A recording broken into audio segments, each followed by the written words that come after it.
Mahabharatam part 1. Mahabharatam అనేది ఆది పర్వంతో వ్యాధవ్యాస జననంతో మొదలవుతుంది. ఉపరిచర మహారాజు భార్య ఆదిరిక, ఆమె అందమైన ఒక అప్సరస. వీరిద్దరి సంతానం సత్యవతి.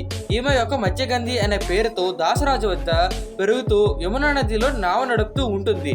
ఒకరోజు పరాశర మహర్షి పడవ నడిపే మత్స్యగంధిని తన పడవలో నది దాటించమని కోరాడు. అందుకు మత్స్యగంధి సరేనని పడవలో ఎక్కించుకుని నావ నడుపుతుంది. అప్పుడు పరాశర మహర్షి మత్స్యగంధి రూపలావణ్యములకు ముగ్ధుడై మోహపారవశ్యంతో తన కోరికను ఆమెకు తెలియజేశాడు. అందుకు మత్స్యగంధి, మహర్షి వశిష్ఠ మహాముని వంశంలో జన్మించిన మీరు నన్ను కోరుట తగదు. నా శరీరం అంతా చేపల వాసన, నాలో మచ్చదగినది ఏమున్నది అని అడగగా అది విన్న పరాశరుడు తన తపశ్శక్తిచే ఆమెను యోజనగంధిగా అంటే అందమైన అమ్మాయిగా మార్చారు. వెంటనే భయము సిగ్గుతో మత్స్యగంధి తల వంచింది.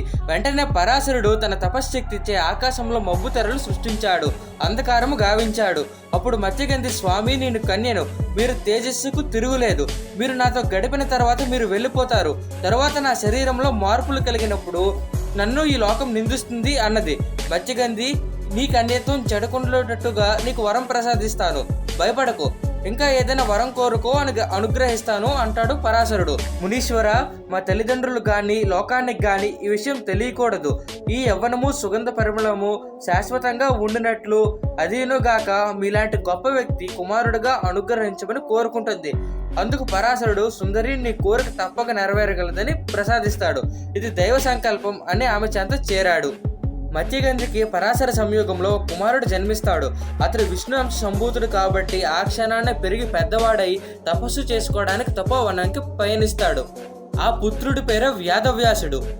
ఆయన తపోవనంకి వెళ్లే ముందు, తల్లి నా గురించి ఆలోచించవద్దు, మీరు ఎప్పుడు తలుచుకున్నా మీ ముందు ఉంటాను, మీరు నిర్భయంగా మీ ఇంటికి వెళ్ళవచ్చు అని చెప్పి పయనిస్తాడు. ఇలా వ్యాధవ్యాస జననం జరుగుతుంది. ఆ తర్వాత పరబ్రహ్మను ఉపాసిస్తూ వేదాలను విభాగించి పురాణాలను రచించి లోక కళ్యాణ కాంక్షతో తపస్సులో నిమగ్నమైపోయాడు వ్యాసుడు. ఈ విధంగా వ్యాసుడి జననం జరిగింది. అలాగే నెక్స్ట్ వీడియోలో రాజర్షి విశ్వామిత్రుడు ఎవరు, అసలు ఉరువంశం ఎలా పుట్టింది, ఉరువంశం కురువంశం ఎలా అయింది, కురువంశం ఎలా అయింది, నెక్స్ట్ వీడియోలో తెలుసుకుందాం. Stay tune. Thank you for watching. ఈ వీడియో కనుక నచ్చినట్లయితే లైక్, షేర్ అండ్ సబ్స్క్రైబ్ చేసేయండి. Thank you.